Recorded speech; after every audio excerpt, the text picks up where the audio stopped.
Baby Girl really is the example of why they're one of the best acts going around. I just find this band to be a real earworm kind of band. This is really an example, Al, of having too much of a good thing.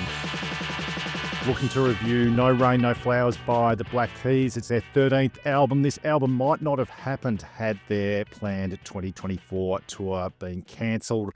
Al, same question as before. Does this bring anything to their table? Good afternoon, mate. Yeah, look, it's interesting, isn't it? 13 album deep. It's hard to kind of reinvent yourself, really, isn't it? But I just find this band to be a real earworm kind of band. I don't know if you'd agree with me there, but I kind of listen to the album and I go, I'm probably not going to listen to this very often. But then I just find myself kind of grooving along, and there's some good tracks. But for me, mate, it was a bit of a lack of cohesion. So look, to be honest, in terms of expectations, I wasn't really expecting much. What were you holding out for, mate? I don't think I was holding out for much, to be honest. I mean, we've listened and reviewed the last two albums by the Black Keys.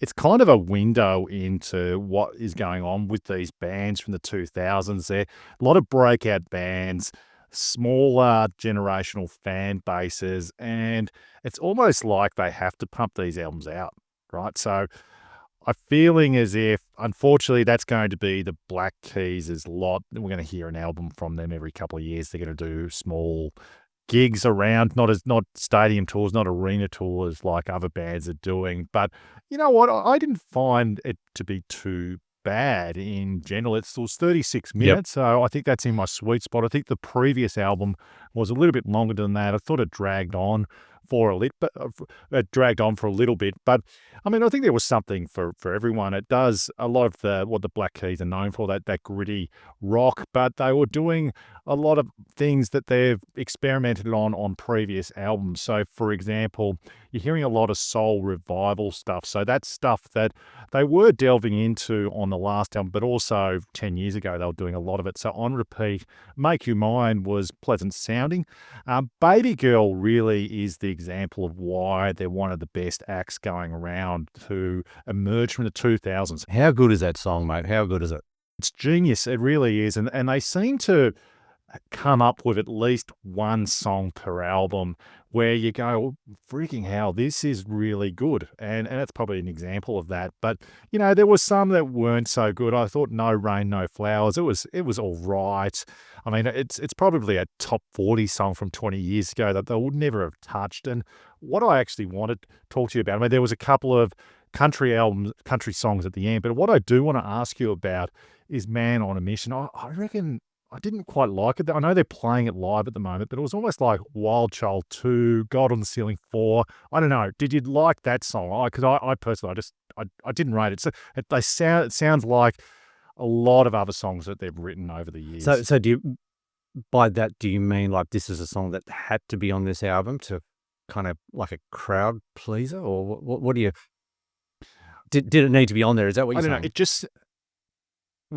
It just sounds like every other song not every other song, but it sounds like a lot of songs that they've written, especially in the last few albums. There's always one or two of them. Beautiful People Stay High on the last album was probably an example of that.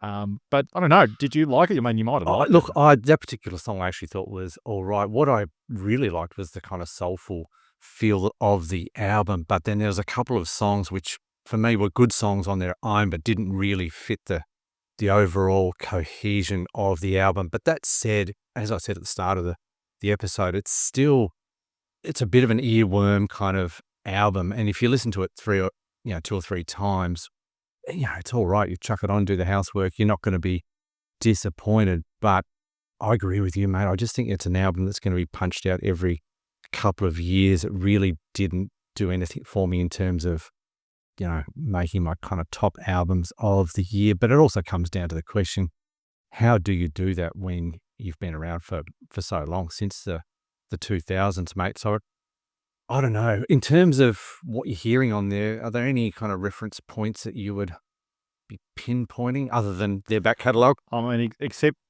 for the back catalogue, I think I might have said this on a previous review for one of the other albums, that some of the soulfulness does sound like Lee Fields and the Expressions.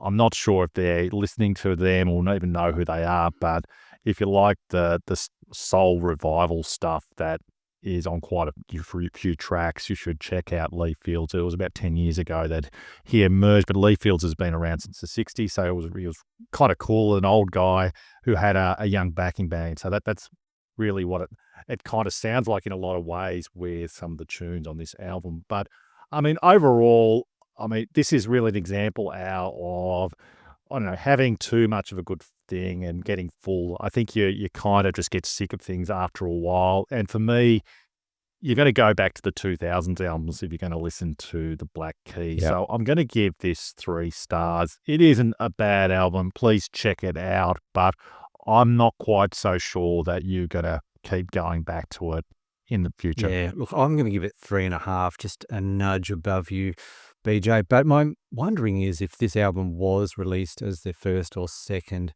album, whether we would be kind of frothing on it a little bit more.